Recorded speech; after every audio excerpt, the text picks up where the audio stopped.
Well, good morning, everybody, and welcome to the 46th episode of Retuning Your Firm. Second episode of our new year, as it happens. And what are we talking about today? Well, the three themes. We're looking at health, and in particular, fatigue.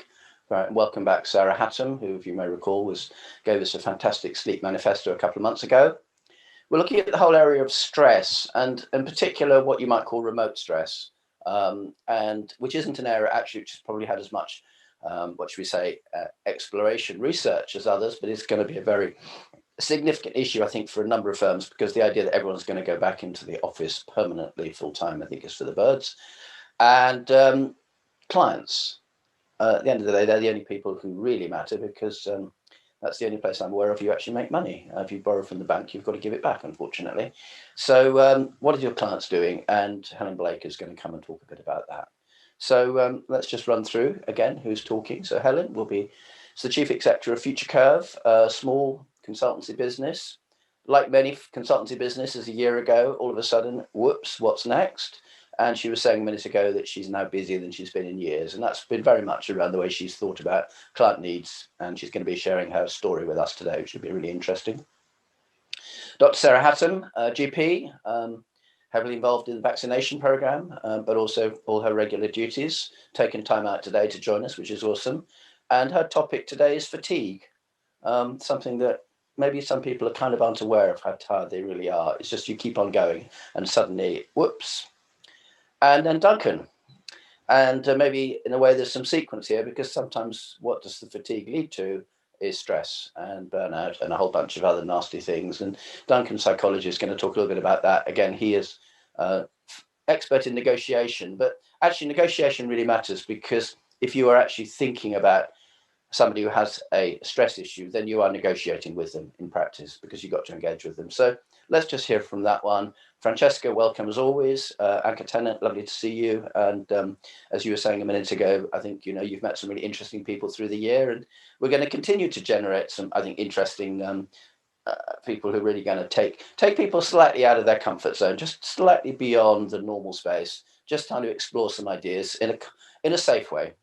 And I think that then people go away. If you go away with maybe 2-3 good ideas from this show, that's pretty cool by me. So, and I'm Richard Chaplin, obviously the founder and chief executive of the Managing Partners Forum. So that's that.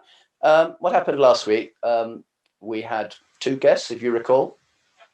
Stephen Woodford, who came to talk about the value of advertising, which is a topic that professional firms kind of say, oh, we don't do advertising. Well, you do all the time. It's just you don't possibly think of it as being, you think of it all about billboards, and actually there's a lot more to advertising than that. And then Barry Bryan, who was saying, well, actually, data is really the key. And if you can somehow bring together all your data and identify the patterns from it, you can be much more effective in your strategies. And that was really interesting. He's running a fascinating business called Strat7. And also last week, and some of you will be aware of that, we had a great conference, the Fast Track Innovation Conference. And if you're interested, you can see all the episodes of that from Tim Vorley, not him alone, because we had 18 other people, I think. But anyway, he's obviously the prof who led the research. So you can catch up with that. I think there's 130 contributions now. And guess what? After today, there's going to be 3 more, which is great. So that's good. So that's all available for you for free. Do use it, because it's a really good resource. We get about 600 people who are viewing it every month. So keep on coming, as they say. What are we doing as well? Well, again, I think I mentioned last week, there's a really interesting white paper that I had the honor to prepare. First time ever with 5 professors contributing. That has to be a first, I think.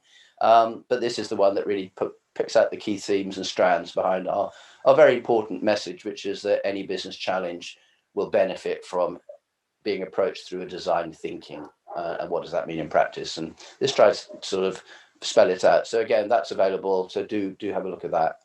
What else have we been doing? Well, we've been focusing on interaction. We're talking about interaction today. We've come up with, we think, a unique, secure, private, confidential, multi-hall intra-lounge. And I'm going to show you a new hall today. So I got my full quota of halls in from the designers, which is really exciting. I don't know what that's doing, but never mind. Excuse me. What has my computer decided to do? I didn't think I want that. God. Remind me tomorrow. That sounds good. It's really bad, that one. Excuse. So, apart from the interruption, my apologies. Computers are like that. Hosted on the Remo platform, unlimited video, which is the thing that really makes a difference. Most people give you about 20 minutes a day, which isn't much use for anything. Choice of floor plans, I'm going to show you the new one in a minute. 10 to 800 seats per hall. We're doing some demos at the moment, getting some really good feedback, and the rates are pretty good, we think. We always say, if ours is £5 a seat, how about paying 1,000, which is what you're actually doing, which is equivalent to £60 a square foot. It doesn't sound as much when you express it that way. So look at this new one. Isn't this an amazing floor plan? This is the one. This is we call it our green lounge. This is where you just relax. So this is again now available, which is really exciting. So anyone who's interested, let me know and I'll be happy to give you a demo. So let's move on now. Polls. Polls are the things that sort of really kind of make the show in a many ways, because it's great, because it gives you a chance to interact with your peers and find out what are they thinking. And government here, there's a quote from government, your results are incredibly valuable in our analysis during these dynamic times. Well, I can't ask for more than that. I didn't ask for the feedback, it just arrived. I thought, okay, great, good. And it really matters, because it isn't just the government. The House of Lords, again, they used one of our polls in a report they wrote on UK-EU relationships. And again, that was, so I think what we're really trying to say here is that there is actually something that we are really able to help. And the reason is quite simple in a way. Most of the people on the call are mid-sized firms, and you as a group are the hardest for government to get through to. Big firms, bilaterals, easy. Let's call in a PwC, Clifford Chance, Accenture, whatever. Anytime, really easy. Small firms, lots of incubators, lots of ways through unions, etc., that people can get in touch with the entrepreneurs. Mid-size, you're very busy, you're running a business, you might be able to take some time out for the show, fantastic. But beyond that, are you really fussed about the politics? Life's too short, unless it's a regulatory issue, and that's kind of a different channel. So this is really a great way for government to find out a bit what you're thinking. As we've seen from the polls, and we'll go through the last one in a minute, your views really can. So what did we do last week? Well, we looked at audit governance, and there was a paper that came out literally that day. I think we were quite quick on the mark. And it's 232 pages, so don't go there unless you've really got a sort of stiff whiskey to drink at the time. But there's some really quite interesting areas in that white paper. It's got 3 months consultation, so you can absolutely contribute to it if you want to. But it isn't just looking at audit. It's actually also looking at the way that companies and boards in particular operate, and trying to see if there are ways to change the culture where it's, oh, well, let's see if we can get away with it, to, is it the right thing to do? And that's my very simple way of expressing it. Whether the government's got it right, I don't know. But these are some of the questions that they asked that we've kind of asked you to respond to. The first one we asked was, do you agree there's a case for strengthening the internal control network at UK companies? And I think that's a fairly strong yes. If you can't read the little bars over to the right, it's strongly agree, then it's agree. The one in the middle is neither nor, disagree, 5%, nobody strongly disagrees. So yeah, I think most people are saying internal controls at companies, it's not firms, it's UK companies, need to be strengthened.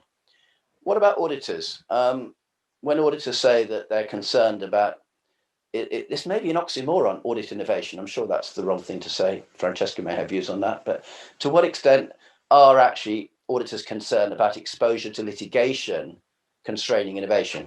And again, you can see all the votes are stacked over to the right, sort of something like, let's just see, look at the detail, yeah.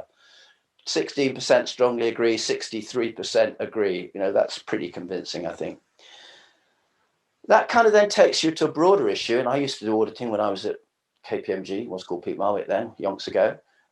What should auditors be looking at? What are the key elements of the audit? 5% thought that it shouldn't cover financial statements. I'm not quite sure what it covers in that case, but I think most people would see financial statements as being the sort of absolute got to be in there. Internal controls nudging quite close at 89%. Couple in the 60s, cyber risk and ESG. We talked about ESG obviously on this program, on this show every now and again. The one that gets really interesting is company culture. And only 21% of you felt that the audit should cover company culture. And yet, if you look at some of the reports that preceded this white paper, it's something that actually comes out quite strongly, that culture is actually where the problem really begins. So that's, again, obviously there's a divergence of views there. I think government actually is favouring towards the culture being included, but again, it is all consultation at this stage.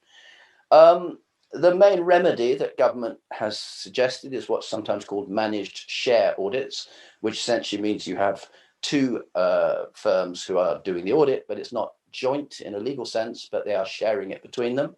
And do people think that that will help open up the audit market? Because one of the concerns is that there are a small number of firms which have just about 90% of the FTSE 350.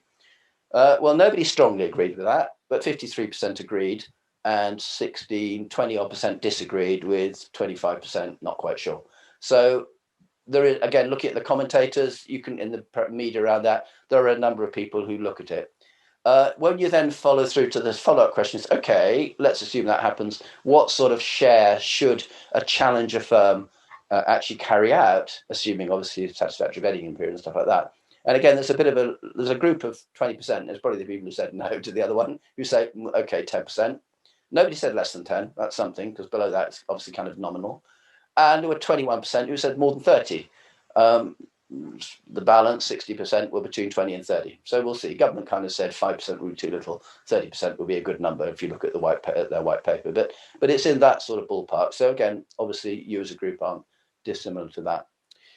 And then this one, which I think is creating a whole sorts of ripples, particularly for the Institute of Chartered Accountants and ICAS and people like that, is should government organise a new distinct professional body for all auditors, given the scope of audit will be moving away from traditional numbers into things like culture and ESG, etc. Should a new professional body be created?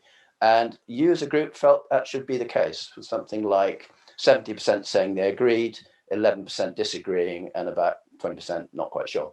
So that's just, again, a snapshot, and obviously I really appreciate your views from last week, but I think it's nice to be able to actually take a topical issue, and this is literally 24 hours after the paper came out, and identify a few of the questions and then see what you feel about them. There were some other questions as well, which we covered, much more detailed. They're on the website as usual, so you can always pick those up in the usual way, and it's in the link and the invite as well, as you probably saw. So let's move on to today's, what are we doing today? Well, today we're doing our monthly tracker, because it's the end of the month's time, if you follow the logic. Let's share the results. So where are we at? Let's look down. Operational efficiency is still pretty much the top one. Other ones which are important to people's skills and delivering a clear purpose and strategy. There's no significant changes, I think, there from the previous month. In terms of dip in income, there's a few people who are now seeing a bigger dip than was the case last month. Again, with the number of people, it's a bit hard to be too specific, but I would say that we're not quite as optimistic as you were a month ago. In terms of activity, about, as I said, something like 70% were into expansion. I think last month it was a little bit higher, but not materially so. And the same new workflow again. I'm sure Helen will be interested in this. Again, you've got 80% who are looking for expansion, which is, pretty significant numbers. This is what we used to call Boris Bant territory a year ago, if you may remember that weird expression. Headcount actually falling back a bit here now. It's only just over 50% expecting to expand. So not so much on the contraction side, but I think people more kind of a third of people aren't expecting any changes there. In terms of working from home, as always, nobody is expecting for everyone to be back in the office, and about 20% are expecting everyone to be working from home, and around half is settling. There's a number of 2.7. Don't ask me where it comes from, but that seems to me the number that most people are kind of working with at the moment. But that could be, as we discussed on a previous show, in a chunk, or it could be spread. That's up. Of course, everybody's going to want Friday and Mondays off. That's another story, but I'm sure management will have to cope with that soon. Office space requirements, 20%, 46% about the same. And then a big chunk of slightly more expecting less space. And again, I think that reflects what I'm seeing from another. We had the IOD talking on the advisory board, and they were saying that pretty much reflects their member data as well. So what are we talking about in terms of constraints? Well, the big ones remain, as you probably expect, the financial health of the clients. It's all very well doing work. If you don't get paid, not a good place to be in. And the poor political outlook, again, remains quite a high one on that list. So that's something, again, you might want to think about. What's carrying the weight? Well, finance and marketing kind of just pipping it. I mean, 71, say 69, pretty much same place. Those are the two big ones. Clients actually don't come through quite as strongly. They're at 30%. Helen may have some views on that, and that includes client problems. So, but the real focus in terms of the work partner discussions is very much those two. And then finally, what's happening? How is the leadership team? Well, again, 83% leadership are accessible, transparency. I mean, they're all north of 50%. And Andrew Kakabadze, who's been on this show, who's the prof at Henley, said those are exceptionally high numbers for any sector. So, thank you very much for those feedbacks. So thank you very much. I will incorporate those as before into the tracker, and that will be available for you and for government early next week. So I will stop sharing now, and I will hand over to our first guest, which is Helen. Over to you. Welcome. Thank you very much indeed, Richard. Well, good morning, everyone. And I guess my challenge for all of us here today is, do you really know what your clients want now? 12 months on into the pandemic, I mean, we're seeing that clients have relied on the solidity and trust that they have in their professional services firms, which is why business has held up this year. And I'm seeing from that latest poll, everybody's feeling pretty comfortable, modest expansion, which is, absolutely what we're seeing in our research too.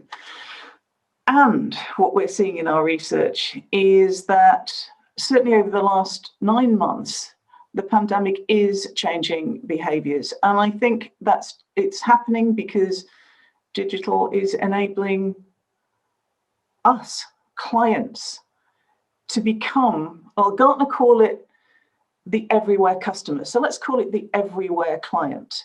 We're everywhere. Digital's enabling everything. And what that's doing is it's stimulating the desire to sharpen up everything about their business. So the challenge is, do you know what and how and what they're looking for now? I guess that's what I do. I mean, finding out is what I do. It's part of what I do anyway. So for the last 18 years, Future Curve, as Richard said, small niche management consultancy that's focused on working with major international companies, professional services firms, companies of all sizes, including the Irish government, which is quite an interesting client to have. And we're uncovering and harnessing the reality of what clients value now, and then building those into firm-wide, company-wide value propositions. And we've done this based on our heritage. We're people who founded the firms are ex-Big Four. We're well trained. We understand what's needed, and we've developed our own models. And I'm sure Duncan's excited to hear organizational psychology, because I'm now an organizational psychologist too. But let me be clear. Value is about the difference you're making to your clients' lives and their businesses. It's not a better way of describing what you do. And I'm really curious about the poll when I see that marketing is right up there along with finance and cash flow, yet the focus on the client is considerably lower. So what are you going to be talking about? So that's my challenge back to you. It's creating a strategic value proposition. I'm going to wave my hands around like I usually do and annoy everybody back at my office. It's about the inside out and the outside in. The inside out is everything that you do, your offerings, your services, your skill sets, the way that you bring what you do to your clients, coupled with the outside in, the client experiences. What are the clients going through? What are they looking for? What are they experiencing at every single touch point that they have with you? Wouldn't it be nice if it were just product or just service in action? But it isn't. Every single touch point that the client has with your firm informs in some way the value that they apply to you. And, it's harnessing the positive aspects into a value proposition. I think of it like a corporate or a firm-wide treasure chest from which you can draw your marketing communications. It becomes clear, it becomes detailed, authentic, and it's a win-win because it's true. It's not making things up to sound, clever. The trouble is, the inside-out approach frequently dominates when people are talking about their products and services. The outside-in elements, the client's views, their experiences, their market constraints are not brought in directly from them. Usually that's given over to the client owner, the partner, the service team, who's looking after the client in that sort of service planning domain. And business development and marketing then tend to use things like client satisfaction surveys, some using net promoter scores, voice of the client type stuff, which is good and fine.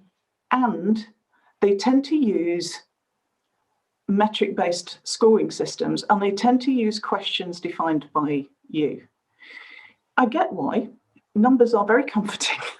They give you a great deal of absolutism about, yes, this is where we're at, and so we can track it and measure it. The thing is, if you determine the questions, then you're missing out on the nuance of what the client is actually going through, what they're feeling. So you risk missing out on those really differentiating aspects of value. The areas that you're not looking at, but the client is absolutely, right now, absolutely dead keen on. So to put rigor into your value proposition, we would recommend doing 30 to 45-minute business discussions with your clients for them to tell you the difference that you're making to them and their business. And we use a social sciences technique to do the analysis on that. And the challenge is, because professional services firms have got such strong foundations of value, high ethics, integrity, standards, skills, talented, well-trained people who are delivering reliable, consistent services that have supported clients through the pandemic and have really made a difference to clients' lives. Those more nuanced and finely tuned aspects of value can either get marginalized or lost.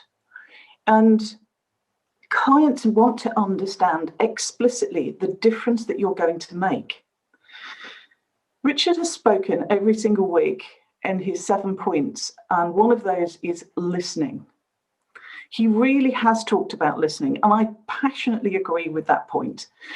And the thing that I would like to add is make sure you're asking the right open-ended questions, allowing the client to answer for themselves and listen to that.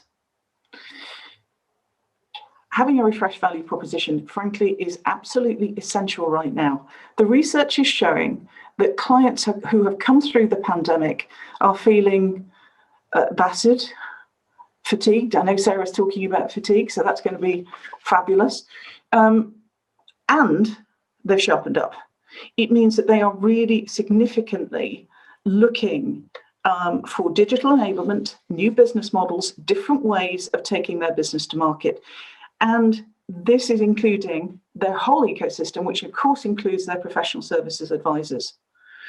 They're becoming a lot clearer about what they value now, where it is and it isn't being experienced, and they're actively seeking out new ways of working with firms who have invested in understanding and harnessing the real difference they make. So what I'd just like to finish on is, now is a superb moment of opportunity for the entrepreneurial firm to create differentiation based around deeply understanding and proving the difference they're making to the clients and attracting new clients who are looking for a new way and doing so with energy and commitment. So we do have a new white paper that explores all of this with a roadmap to it, to creating client value propositions based in this new environment. So I'm really happy to put a link in the chat box. It's a free download. There's no capture of your details. You can just download it. And if Richard will permit it, I will hand back to him and put the link in the chat box and say thank you very much. Yeah, go for it. That's fantastic. And so I haven't really said hello yet. Have I been kind of hiding behind the slides today? But that's all good. Difference is interesting. And I say this as a personal perspective because some of you may be aware, but my wife is from South America, and people from South America generally have a very different set of ways of approaching things than those based in the UK. And so my whole life, in a way, has been learning to understand and then love the differences. And if you approach life in that way, it's amazing what you can achieve. I'll now be delighted to hand over to Sarah. Welcome back after a couple of months. 2 months ago, she talked about a sleep manifesto. Today, it's about the F word, but fatigue, I should hasten to add before you get too excited. Over to you.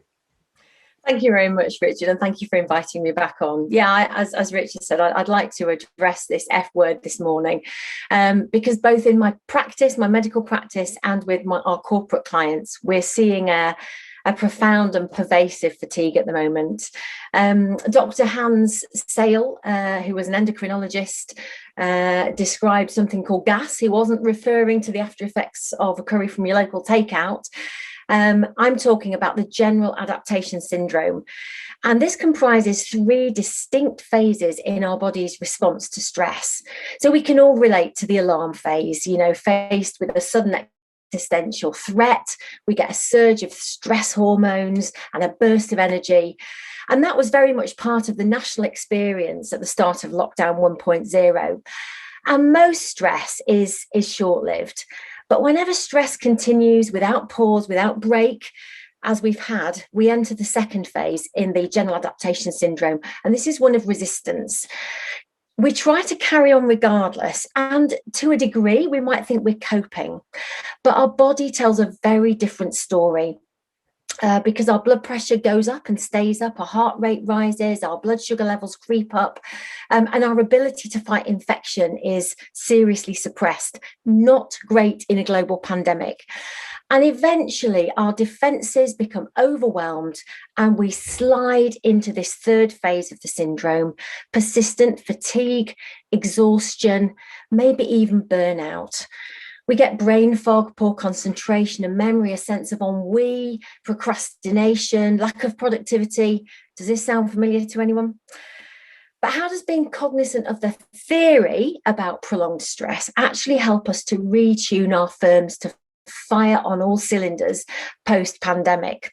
Well, the bad news, I'm afraid, is that unfortunately, in our experience, solutions that merely put the onus on individuals to counter this fatigue themselves really won't get us where we need to be.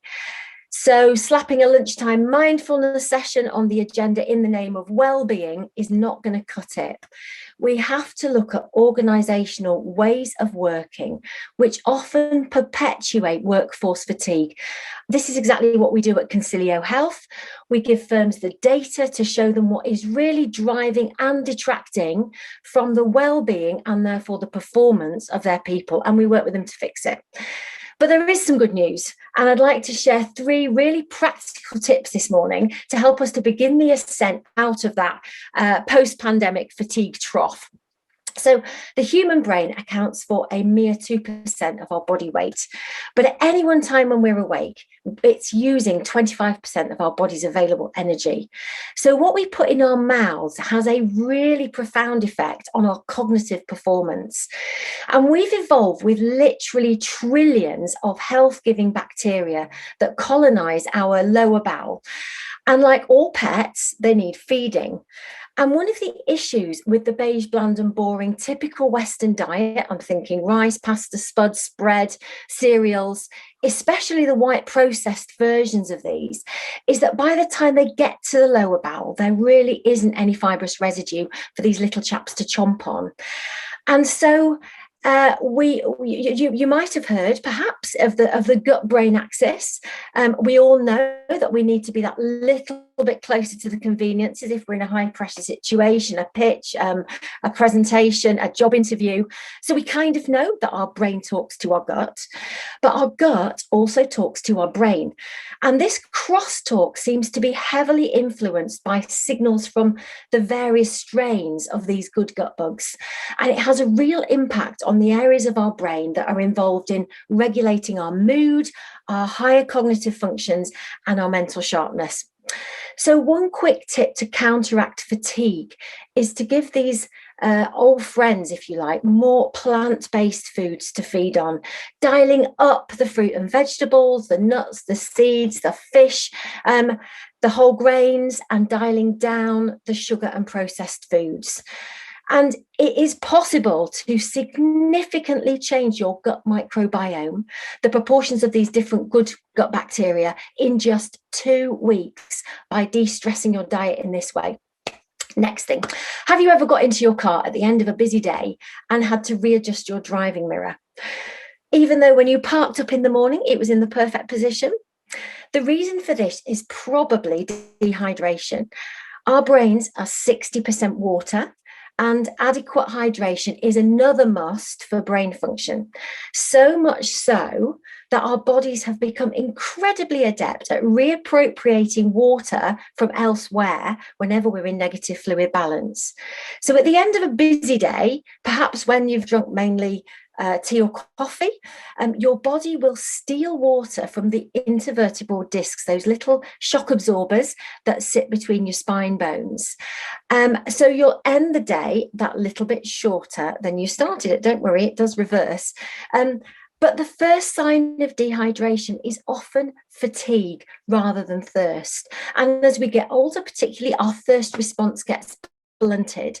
So our performance will be impacted before we feel thirsty. So another quick tip for fatigue is to keep a bottle of water to hand at your home-based workstation, in the car, and don't forget to drink it. One last fact, I know I've only got 5 minutes. Our body's main stress hormone, cortisol, is manufactured down the same common pathway in the body as our sex hormones. For me, that's estrogen and progesterone. For you guys, that's testosterone. So therefore, if you are persistently driving off your stress response, working through lunch, not taking breaks, not getting enough sleep, failing to do the things that you really enjoy, that recharge you, you are effectively forcing your body to chuck out more and more cortisol, which will be at the expense of your sex hormones. So I leave you with a question. Sex hormones or stress hormones? Which would you rather have more of? I know which one I will be choosing. Thank you very much for listening. Yeah, discovering a whole new set of pets I never knew about. Duncan, come and share your thoughts. And it's an interesting one, actually, before you do that. Sarah was talking a little bit about, actually, this has to be an organizational approach rather than self-help. But though actually your tips are self-help, I think. But where do you see this mix, Duncan, from your experience? Well, first of all, thank you for having me. Thank you, Sarah and Helen, for going before me there. And again, some very interesting information. There you are, Sarah. You'll be happy to see. Just absolute requirement from now on Sarah's orders. So for me, yeah, discussing stress. Now, I run a consultancy that is based in commercial environments across multiple sectors, but focusing on the psychology and the impact of negotiation and how to become a better negotiator. And then therefore improve the profitability of your business. Now, one of the interesting things about negotiation is in moments and in periods of negotiation, it is a stressful environment. It is incredibly stressful. It's one of the only modern day forms of conflict. You know, in previous times, and if we were to go back hundreds and thousands of years, depending on our environment, there was a basis of physical conflict. Now, unless you're getting yourself into a boxing ring or whatever it might be, we don't have that that level of physical conflict anymore. The area in which, in our professional lives, that we do come across this conflict is intellectual, and there is no bigger battleground for intellectual conflict than negotiation, and that is where we have the replicated level of stress. And anyone that has ever negotiated, anybody that has ever come into a conflictual environment will know what that adrenal response is like. That could be in a commercial environment, that could be in a negotiation, but that could also be at home. That could be on the street. That could be with any arguments you've ever had. The physical response is very, very similar. Now, what I work on and what I'm working on at the moment with my clients is how to manage this level of stress and this level of conflict remotely. Now, of course, anybody in this firm here has had a dramatic change in the last year as to how the environment in which you work in is happening on a day-to-day basis, and seeing some of those poll results there doesn't look likely that is going to change in the near future. Now, one of the things that I'm working on and I work on with my clients is I work on a consultancy level where I work with my clients in helping them become more profitable, helping them understand from a psychological point of view how best to approach a negotiation or commercial deal.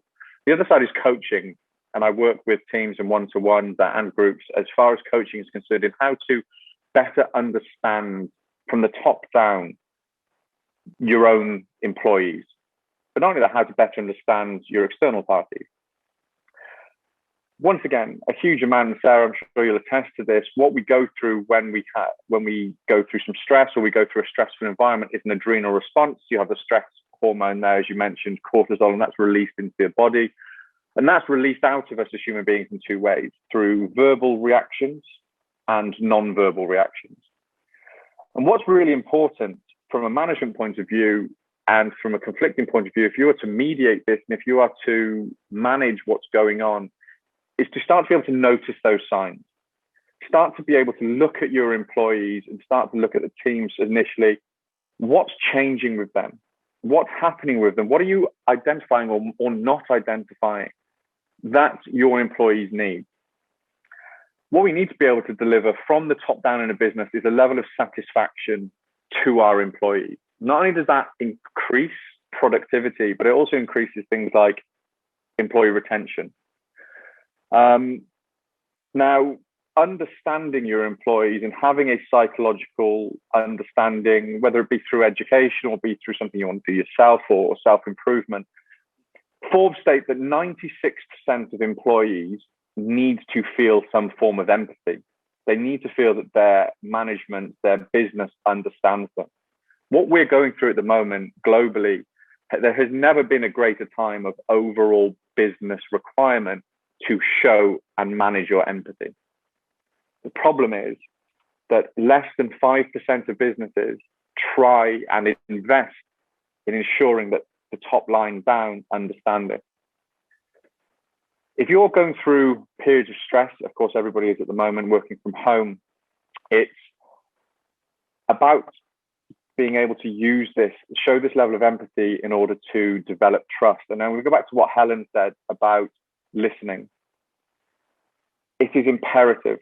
It is imperative that we spend time questioning, have really targeted, as you said, also open-ended questions as to how to develop this information and gather this information from our employees. We need to develop that trust. We need our employees to feel like they are being heard, that what they are saying during this time is being listened to by the business.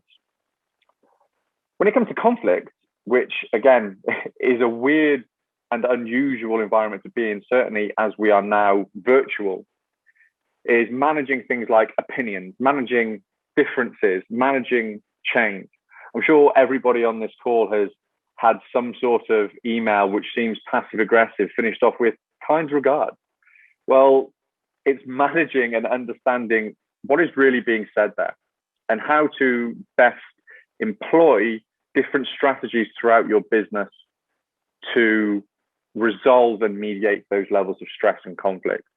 And if there's anything, of course, that I can do to help with this and anyone would like to chat, obviously my door's open. But metaphorical door is open. But as far as stress is concerned, again, do not expect this to go away in the near future.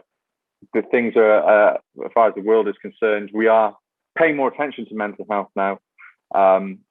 But it's something that certainly needs focusing. And the question for everybody in this call is, are you doing enough at the moment to consider it? And with that, I'll hand back to Richard.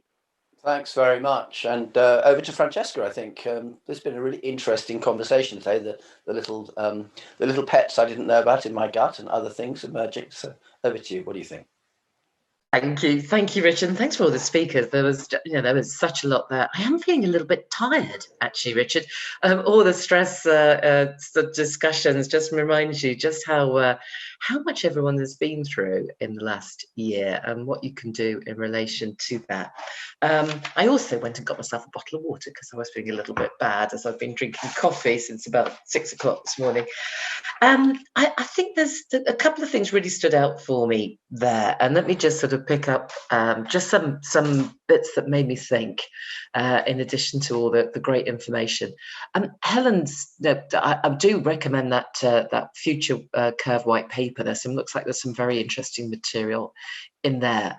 I think there's something very interesting that'd be great to hear from Helen about in terms of not just the new clients that people may be looking for, but how do you re-engage with your existing clients? Because often you get into a bit of a rut with the clients that you have, and how do you kind of reset that arrangement so that you do begin to give a different kind of value and make sure, because often they're the easiest clients to reset an engagement with. New clients are always hard to get. How can you reset, particularly if you've had a client for many, many years? How do you repurpose that into a way that's helpful for them and also helpful for you? So I'd love to hear from Helen around that. Sarah, on fatigue, I tell you, that was just a masterclass.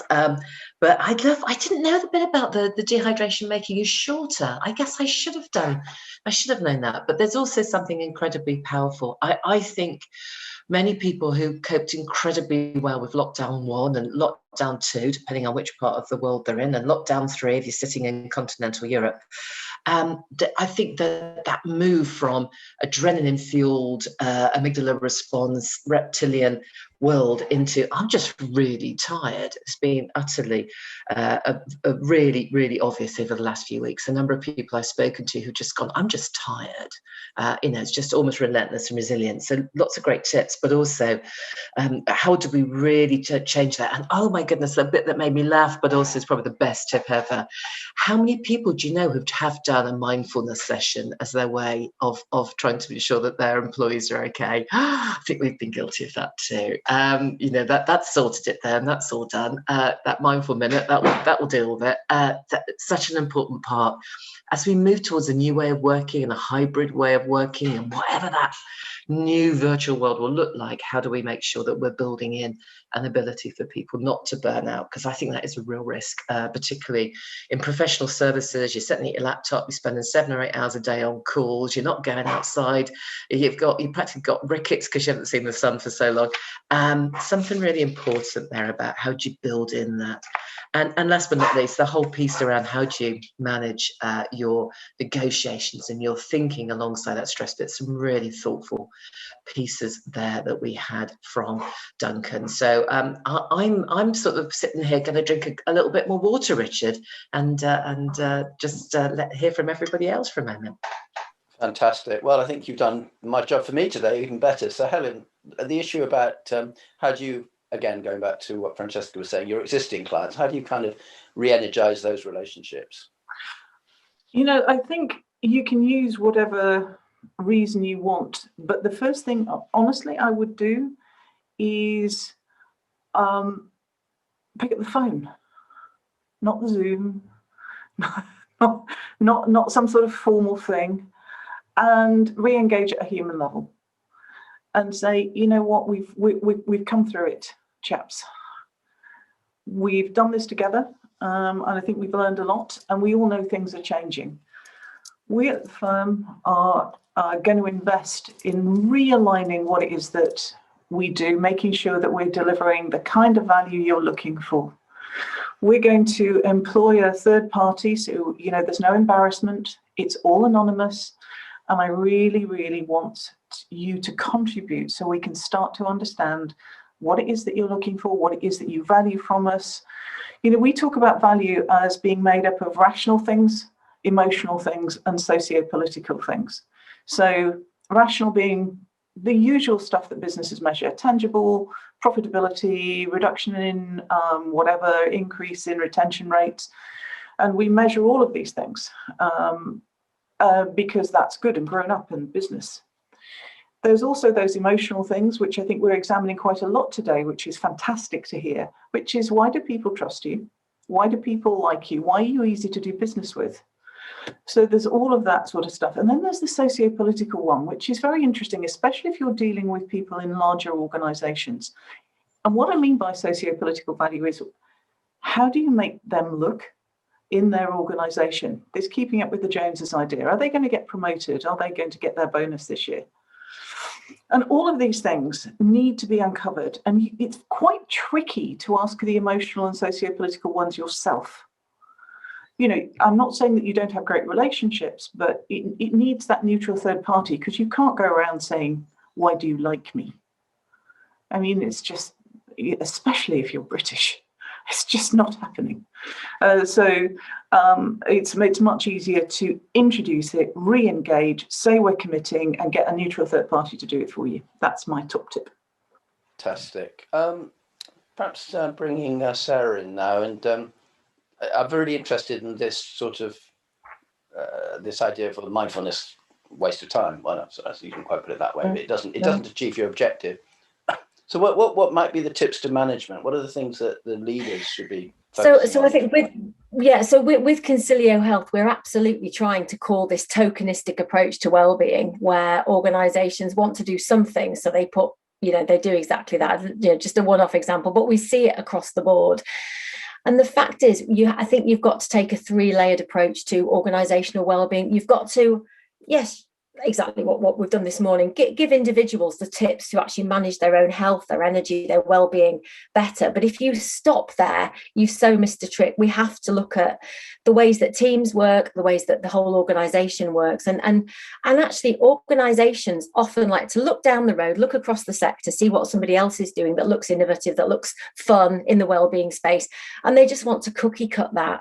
And what we say is, no, let us come in, let us run the data for you. We can work out how many people you have who are experiencing poor mental health, and we will model for you what are the factors and what are your ways of working that are impinging on that.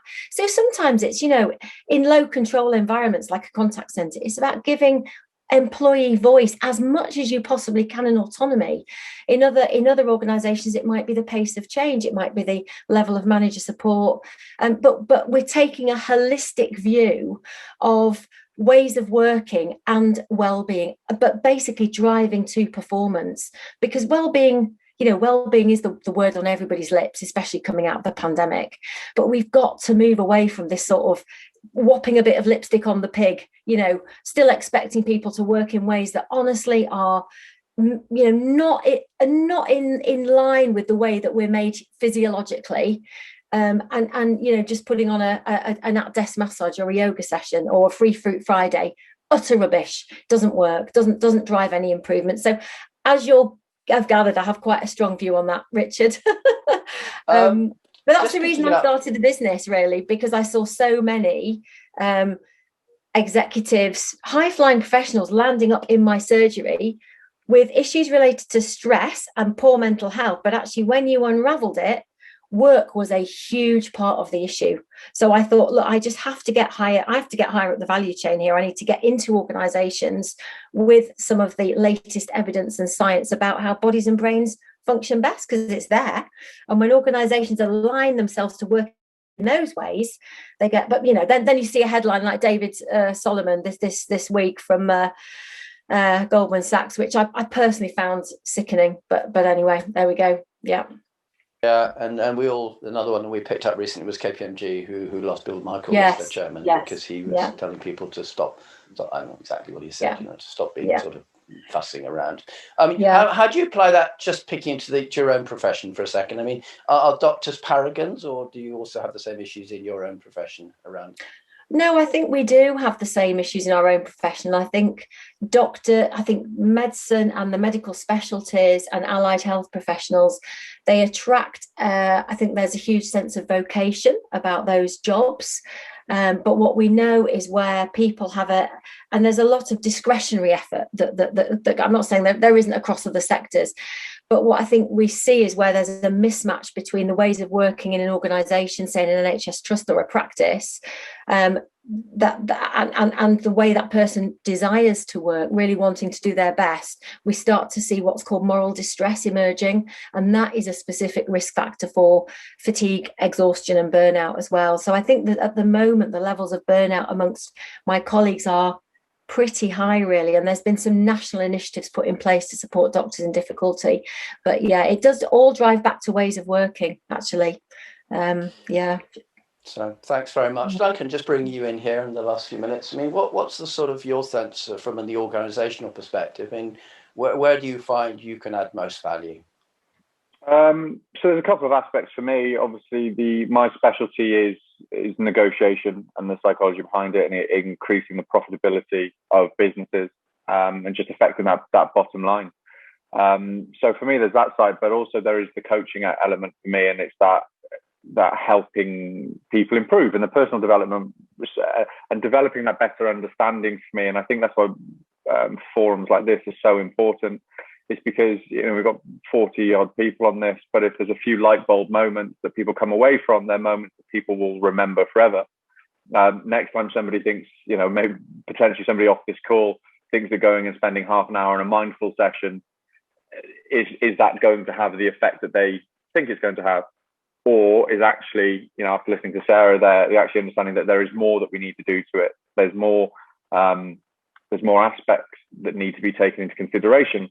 And I think for me personally, with what's going on at the moment, there's a huge level of, and we go back to stress, but there's a huge level of increase with stress, but also there's a huge level of insecurity. There's so many other things in the world at the moment that are adding to, and we go under the umbrella of stress, that necessarily haven't existed before.